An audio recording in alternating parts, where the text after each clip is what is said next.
agradecerte tener esta oportunidad de comentar a qué me dedico, que no es muy habitual, y pedir disculpas porque creo que el nivel de los tres ponentes anteriores va a ser francamente superior al mío. Pero bueno, uno es lo que es y algunos compañeros de promoción son muy convincentes y es el caso de Marcos. Así que aquí estamos para hablar de dos actuaciones en las que he tomado partido en los años en los que llevo trabajando en Santander desde 2003. Son el sector 4, que es un suelo urbanizable, en el que en los últimos 20 años ha pasado de tener el plan parcial aprobado definitivamente a elaborar y aprobarse su proyecto de urbanización, desarrollarse las obras y estar ahora mismo con un nivel ya de desarrollo y de edificación en las parcelas bastante considerable. Y la otra actuación es completamente distinta, es un acondicionamiento, una pavimentación sobre un barrio existente y ya muy consolidado, que es el barrio San Francisco y San Luis en la ladera norte de General Dávila. Este evidentemente ya estaba ejecutado y lo que se pretendía era pues actualizar infraestructuras, pavimentos, zonas libres, porque desde los años 60-70 hasta ahora pues, realmente estaba bastante deteriorado. En mi opinión, esto también es urbanismo. No son estándares, no son coeficientes de ponderación, pero creo que es una manera de chequear si el ciudadano y el vecino entiende a qué nos dedicamos, lo valora y ver si lo que hacemos funciona y tiene éxito y lo entienden como propio y asumen que es una actuación buena para su barrio, sencillamente eso. Y bueno, sin más, empiezo con el primero. El sector 4 está situado en el arco sur de la bahía, tiene algo más de 350.000 metros cuadrados y está en el límite con el término municipal de Camargo, que veis ahí abajo en azul. Es una zona prácticamente horizontal, con una forma un poquito irregular, pero puede parecerse a un trapecio. Es uno de los desarrollos más grandes, yo creo, que ha habido de suelos limpios, de lienzos sobre los que proyectar en los últimos años y completa el territorio de Santander hasta el límite con el término colindante. Esta es la foto aérea antes de empezar la obra y aquí tendríamos los límites o condiciones de contorno. Al norte estaría la que ahora es la calle Hermanos Calderón, que en la foto no se ve, pero ahora mismo ya se percibe y luego veremos. Al sur tendríamos el límite con el término municipal de Camargo. Al este está la línea de ferrocarril, el ferrocarril Palencia-Santander. Y al oeste tenemos la Nacional 623, más una serie de naves y edificaciones existentes. Esta es la imagen del sector 4 en el plan general, las fichas que más o menos todos, los planos que todos conocéis, yo creo. Como os he dicho, es un suelo urbanizable programado que estaba previsto para el primer cuatrienio y bueno, pues su desarrollo más o menos encaja un poco retrasado, pero encaja razonablemente con esa previsión. Su uso es residencial, su uso característico es residencial. Tiene un aprovechamiento de 0,508 UAS por metro cuadrado y un número muy importante de viviendas. El máximo es de 2.369, que corresponde a la densidad que veis ahí de 67 viviendas por hectárea. Y se desarrolla como casi todos los urbanizables, como ha contado Luis, por compensación. Aquí hubo una junta de compensación compuesta por bastantes promotores y también por el ayuntamiento. Y bueno, pues la verdad es que a día de hoy está bastante colmatado. Creo que es un buen ejercicio analizar los criterios y los objetivos que se plantea un plan parcial y ver si años después se han cumplido o en qué medida se han cumplido. Por eso he ido al documento original, en el que yo no participé porque cuando volví a Santander pues esto ya estaba hecho, pero me ha tocado hablar de ello. Y fundamentalmente son 4. Disponer de vivienda en un número y en unos estándares adecuados, tanto de promoción libre como protegida, que en este caso, en este plan parcial, se hablaba de ella como vivienda sometida a un régimen de protección que identifica como condicionado y que correspondería al 10% del aprovechamiento urbanístico del sector que iría a parar al ayuntamiento. Esos serían los dos primeros objetivos, disponer de vivienda y que haya vivienda de protección. Y ya como dos objetivos un poquito más geográficos, rellenar un poco la bolsa, dar continuidad generando un ensanche residencial que pueda contactar o solventar la discontinuidad que hay entre Nueva Montaña y la Nacional, es decir, en sentido este-oeste. Y como objetivo bastante ambicioso, en mi opinión, resolver el encuentro con el término de Camargo, buscando un espacio libre y generando una fachada residencial. Por aquí os he indicado una serie de datos del plan parcial, que tampoco es cuestión de aburrir, pero bueno, a partir del aprovechamiento tipo de 0,508 tenemos el 90% que es patrimonializable y el 10% que va de cesión al ayuntamiento. En cuanto a las viviendas, habría, redondeando, 195.000 metros cuadrados de edificabilidad, 185.000 en vivienda y 9.500 en comercial, que creo que es uno de los aciertos si se quiere generar barrio, que haya espacios comerciales en planta baja, porque creo que es la única manera de que haya personas entrando, saliendo, circulando por las calles, tomándose un café en una terraza o haciendo cualquier otra gestión. Si no, es difícil que eso se perciba como un barrio. Y a continuación os he reseñado un poquito las ordenanzas que aplican en este sector, que en particular en cuanto a las viviendas eran edificios en planta baja más 5, es decir, 6 plantas, siempre manzana alineada, en algunos casos con soportal. Y después, bueno, pues insistir en que en numerosos edificios hay usos comerciales en planta baja, ¿vale? Tendríamos de las casi 2.400 viviendas en ese sector, 1.177 libres y 592 en lo que se llamaba régimen condicionado, que es la vivienda de protección. Y todo ello se prevé en un único polígono de actuación, en una única etapa de urbanización y a ejecutar en 2 años. Yo creo que no es muy habitual o no es muy fácil encontrar ahora mismo una actuación tan grande en una sola fase, en un solo polígono o en una única etapa. Es un volumen de viviendas muy grande. Y he reseñado aquí arriba un dato que me ha parecido curioso, porque el plan parcial, que es de primeros de los 2000, tiene 89 páginas, en contra de los que yo estoy acostumbrada a ver recientemente, que tienen varios cientos de páginas, por decirlo de alguna manera. Un tercio es la memoria, un tercio de esas 90 páginas son unas fichas de áreas de movimiento de las parcelas y otro tercio son planos. Y aparentemente funciona.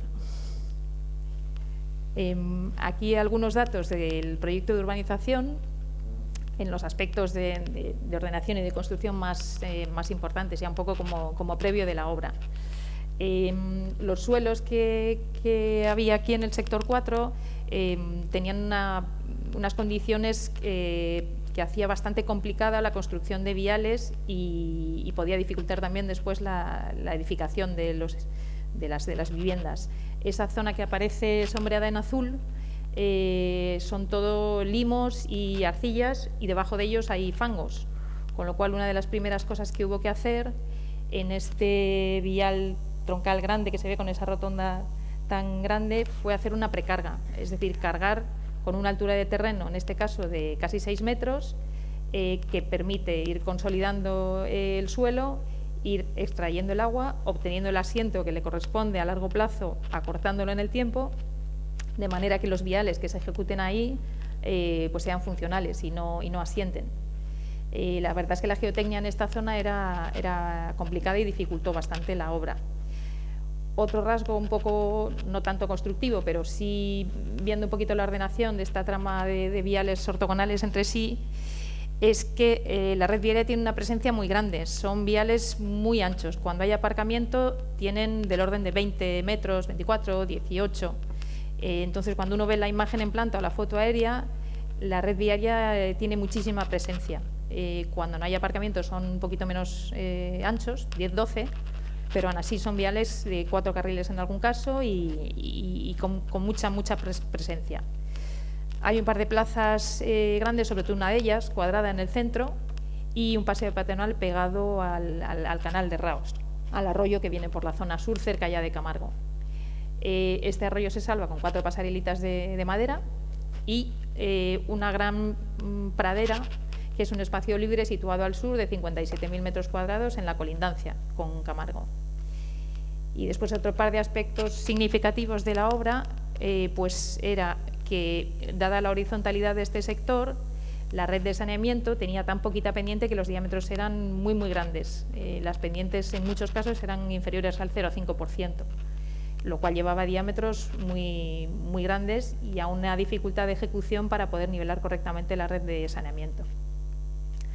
Y una cuestión que encareció mucho la obra fue que varios tendidos aéreos de media tensión recorrían el sector de manera que imposibilitaban la ordenación o eran incompatibles con la ordenación, con lo cual hubo que ejecutar una galería que acogiera el soterramiento de esas líneas.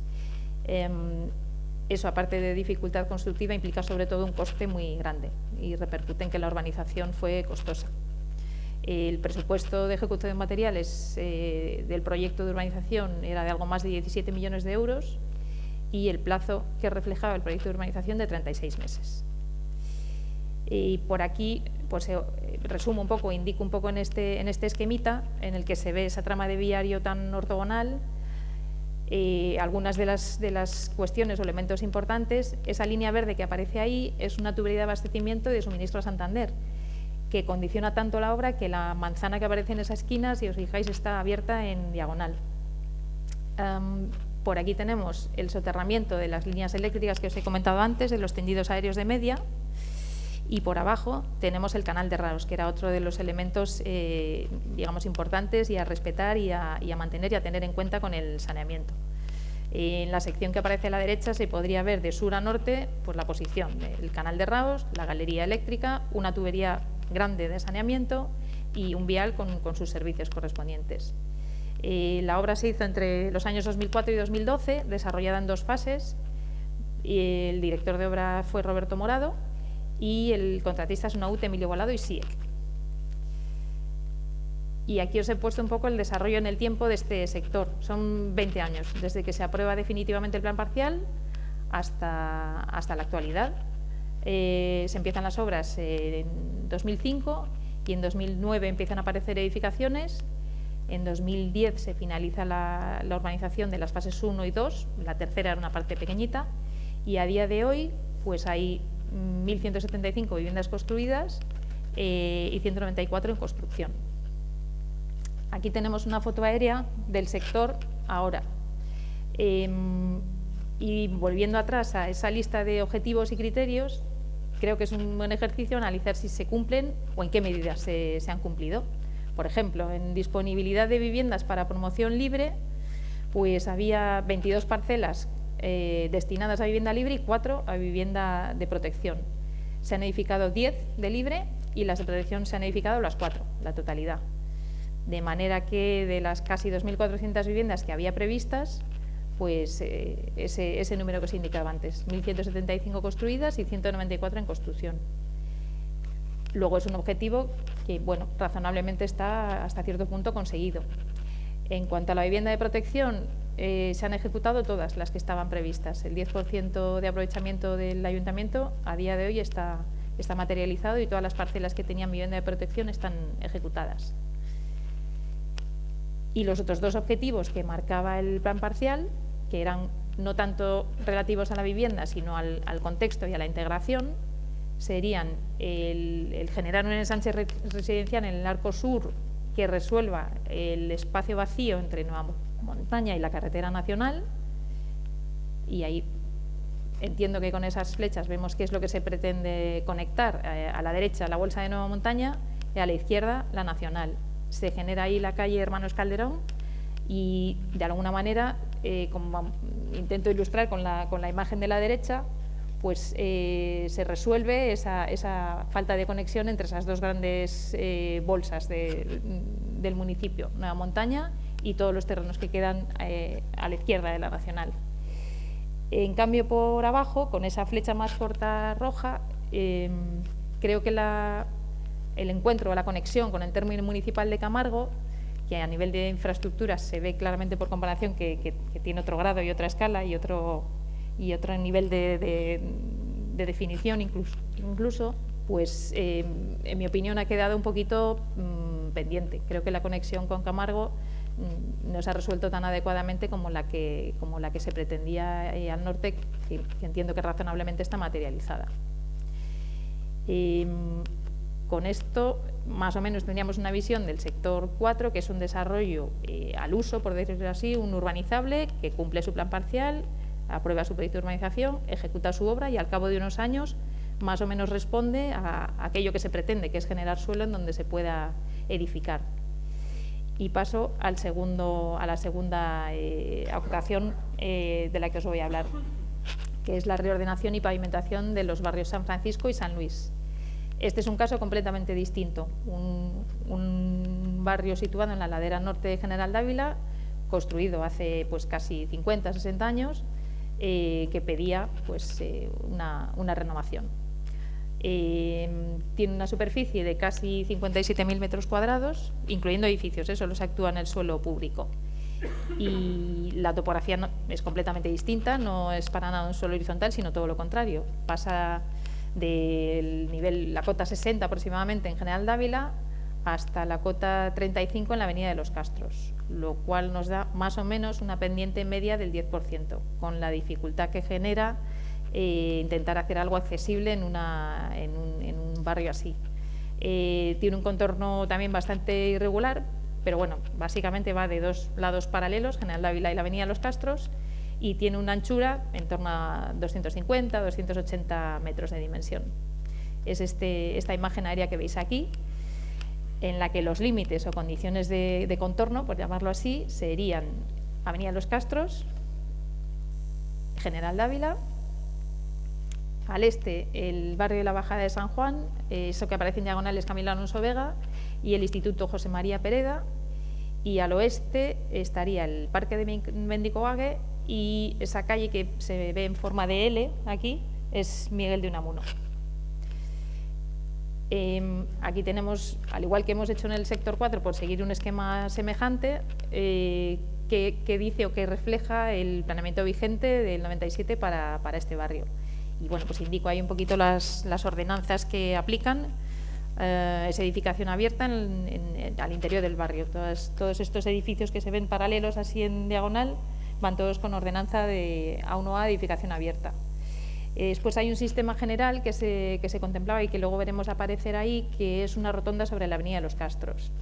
Y después en la cubierta de un aparcamiento que separa el Grupo San Francisco y el Grupo San Luis, esto sería el Grupo San Francisco, esto sería el Grupo San Luis, y aquí hay un aparcamiento que tiene en superficie una serie de pistas deportivas. Eso el Plan General de Santander lo identifica o lo califica como espacio libre, parque equipado. Perdón, espacio libre, parques y jardines. Y el resto de viario, bueno, pues viario rodado. En este caso tendríamos una serie de objetivos o criterios que figuran en el proyecto de urbanización. Aquí no hay un plan parcial porque ya es un barrio que estaba ejecutado. Y bueno, pues que he reseñado ahí para hacer un análisis semejante, es decir, ver si con la obra se consigue cumplir aquello que uno se propone antes de proyectar. Hay unos objetivos un poco a gran escala que preocupaba mucho a los vecinos en cuanto a la movilidad rodada, porque bastantes vehículos utilizaban el barrio para, digamos, acortar entre General Dávila o los Castros. Y habitualmente los vecinos quieren tener pues una vida tranquila y que eso no se convierta en una autovía, que era un comentario que nos hacían muy a menudo. También había que mejorar la movilidad rodada a escala de barrio, porque pues hay una presencia de vehículos tremenda en el espacio público, aparcados de manera desordenada o como buenamente se puede, y bueno, pues eso resta bastante calidad al espacio público. De hecho, era uno de los objetivos también, intentar aumentar la calidad de los espacios que llamamos de proximidad. En realidad hay veces que salir del portal es costoso porque hay muchísimos coches y la gente que vive ahí dispone de un espacio público que está a menudo muy colonizado por los vehículos. Además, se pretendía renovar las infraestructuras porque bueno, pues ya tenían un deterioro grande, habían pasado bastantes años y casi todos los casos la red de abastecimiento y saneamiento estaba en mal estado y requería una mejora. El asunto de la accesibilidad.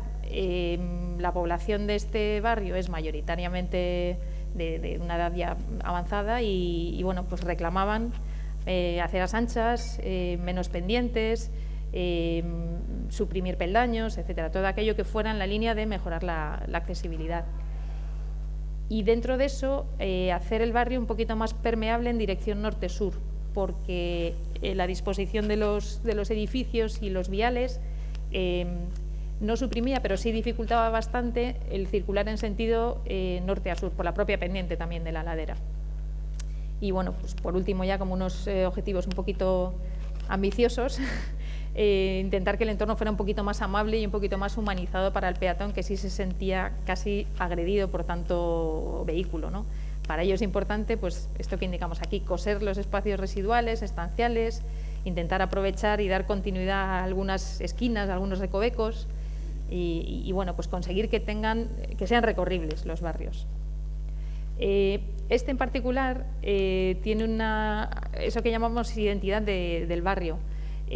Yo no me he encontrado un sentimiento así nunca cuando he hecho algún proyecto para el ayuntamiento, pero aquí los vecinos tenían un sentimiento de pertenencia al barrio y de interés por el espacio público y común que no es habitual. Y el motivo era que ellos mismos habían ejecutado redes de servicios, pavimentos, jardines, plazas, etcétera, en los años 60-70. De manera que tocar reordenar o replantear ese espacio público sin prestar la debida atención o sin ser consciente de ese sentimiento, pues dificultaba mucho la obra, porque no se puede afrontar un trabajo así como si fuera un lienzo en blanco, ya que hay alguien que siente que eso pues es casi como una habitación de su casa, prácticamente. Y eso sí que fue una circunstancia para mí poco habitual, pero de la que he aprendido mucho, la verdad. La participación de los vecinos era constante, desde la fase de proyecto y en la fase de obra. Y a veces no había una única opinión, lo cual dificultaba todavía más intentar llevar a buen término el proyecto. Algunos elementos que aparentemente no tenían demasiada importancia para nosotros y que creíamos que se podían demoler, recolocar o lo que correspondiera, pues eran para ellos casi un BIC. Y bueno, pues ser consciente de eso es importante. Nos enseñaron un libro que se llama Nuestra Historia, de donde aparecen estas ilustraciones, en los que ellos describen y recogen ese proceso mediante el cual ellos mismos han construido físicamente el barrio. Nos comentaban que con sacos de cemento que procedían del puerto y se escaqueaban de aquella manera. Entonces, bueno, pues ese tipo de cuestiones creo que son importantes a la hora de enfocar la obra, porque no es hacer una autovía de nuevas, es otra cosa. Bueno, aquí en cuanto a los datos del proyecto de urbanización, los elementos que permiten, digamos, ordenar o categorizar el barrio a efectos de proyecto son una nueva rotonda que planteamos en la avenida Los Castros, en la confluencia con la calle Miguel de Unamuno, una segunda rotonda más pequeñita en la calle Miguel de Unamuno, ya en la entrada hacia el barrio, para intentar minimizar el tráfico o controlar o regular el tráfico que entraba de verdad en el barrio procedente de Los Castros. Esta es la calle Madre Soledad, que es la que articula o canaliza toda la circulación en uno y otro sentido en el Grupo San Francisco y hacia el Grupo San Luis. Y después creábamos un carril central en General Dávila, o regulábamos un carril central en General Dávila para también, de alguna manera, controlar un poco y semaforizar la entrada al barrio desde General Dávila, desde arriba. Aquí tenemos la planta del proyecto de urbanización, en donde aparecen ya a una escala más de barrio, más local, varias plazoletas que, bueno, pues eso, que para ellos tenían muchísima importancia, cómo se trataban y cómo se enfocaban.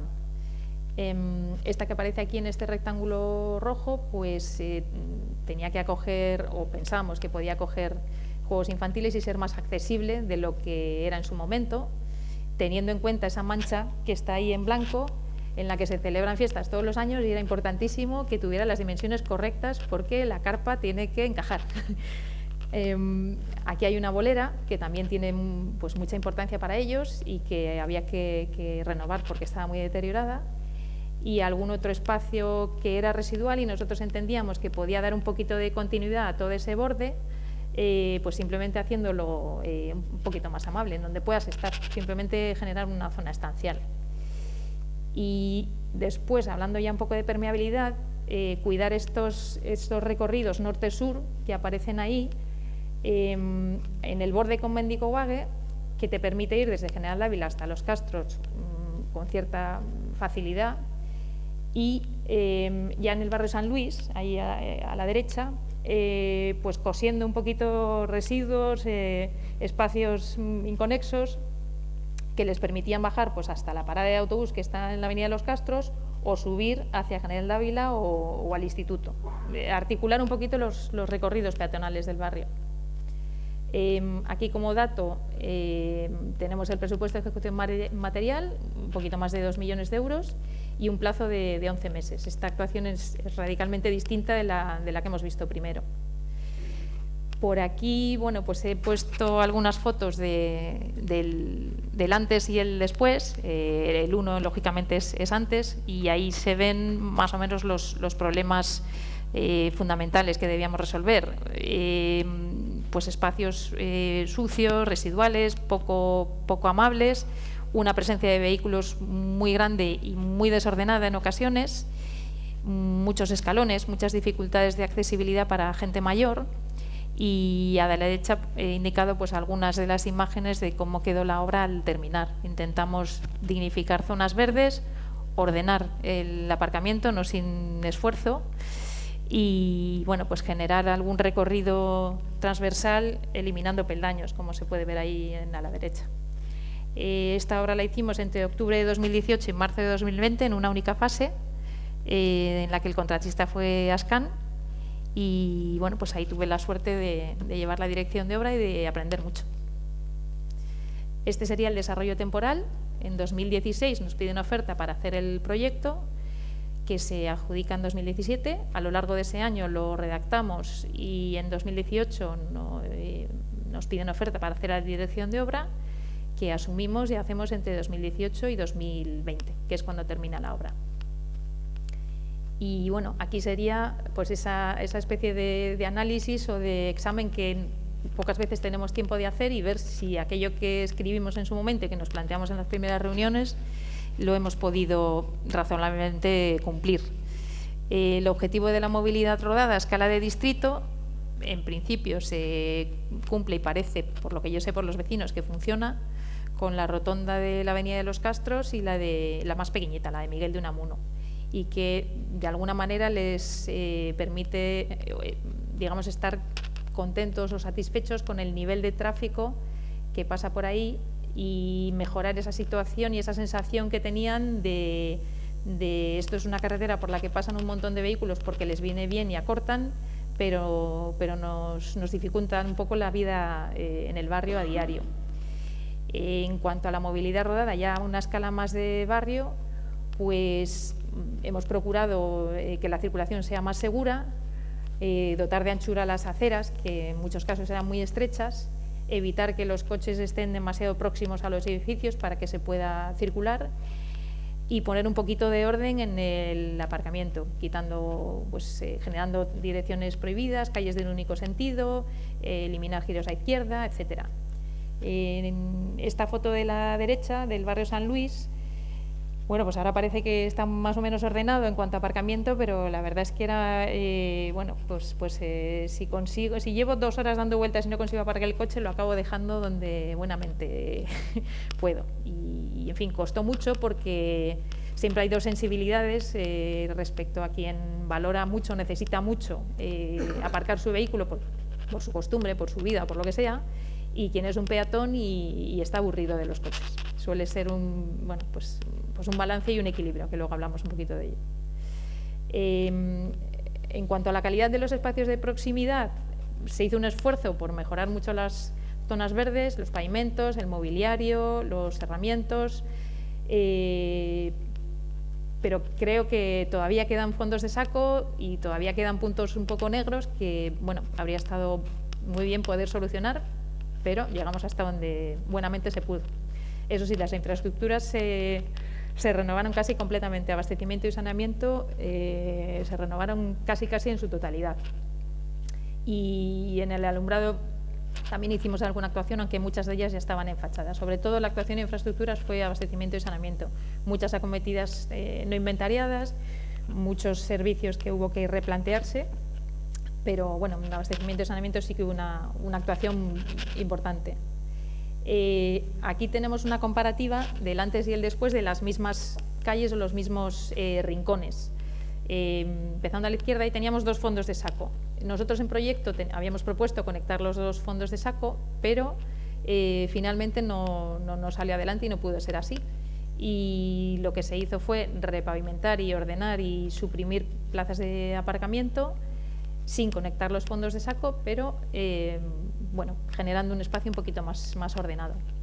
En estas 4 de aquí, que son antes y después, pues vemos una conexión nueva, digamos, con la curva de Miguel de Unamuno, que te permite llegar hasta los Castros, con ese núcleo de escaleras que conecta con un itinerario peatonal que llega hasta General Dávila. Entonces, esto es un elemento que consideramos importante porque permite esa permeabilidad transversal. Y ahí a la derecha, pues un ejemplo de muchos sitios en los que suprimimos peldaños y generamos rampas peatonales, que era algo que valoraba mucho la gente, sobre todo pues con una cierta edad. Creo que en las zonas verdes, que no lo he mencionado por ahí, podríamos haber ido más lejos, pero igualmente había distintas sensibilidades al respecto, dependiendo de si lo valoras, si tienes mascota o no. Se redujeron bastantes zonas verdes del proyecto a la obra. Y bueno, en cuanto al último objetivo, el de coser espacios residuales, pues entendemos que sí que se ha conseguido mejorar bastante y el barrio es ahora más recorrible y tiene menos esquinas, fondos de saco o áreas que no se aprovechan. Como resumen, pues para mí esto fue un aprendizaje y es casi un máster en participación social que vino acompañado de la dirección de obra. Creo que a un barrio como este y en general hay que hacer una aproximación respetuosa y muchas veces informarse, ver qué historia tiene el barrio y hablar con la gente, aunque nos complique un poco la vida porque te hacen cambiar las cosas 100 veces, pues es lo que hay que hacer. Y durante la obra, sobre todo, pues bastante pedagogía. La parte técnica es la que nos pesa, pero creo que hay que ser eficientes y eficaces y pragmáticos. Me parece que es bastante útil pensar en soluciones equilibradas o que admitan un cierto grado de flexibilidad, porque en esta obra nos encontramos siempre en una especie de dilema. ¿Damos más peso a las personas mayores o damos más peso a los niños? ¿Damos más peso a los conductores o damos más peso a los peatones? ¿Quién tiene más peso? ¿El vecino que vive allí o el espacio público también pertenece a quien está de paso? Entonces, bueno, esos 2 polos, esas dos tendencias, creo que solamente se puede llevar a buen término o hacerlo lo mejor que uno puede si se aporta un cierto grado de equilibrio o flexibilidad, si no es complicado. Aunque haya que cambiar las cosas muchas veces, el proceso iterativo pues acaba dando casi siempre un resultado un poquito mejor. Y bueno, creo que eso, como resumen, el ser capaz de renunciar a algunos detalles, a algunas cosas que uno ha proyectado con todo su amor, pero que fruto de la autocrítica tiene que darse cuenta de que no siempre son la mejor solución. Y bueno, con esto yo pues doy esta exposición por concluida. Os cuento un poco lo que he aprendido y que espero seguir aprendiendo muchísimo más, porque con gente así pues se aprende mucho. Y sin más, muchas gracias por vuestra atención.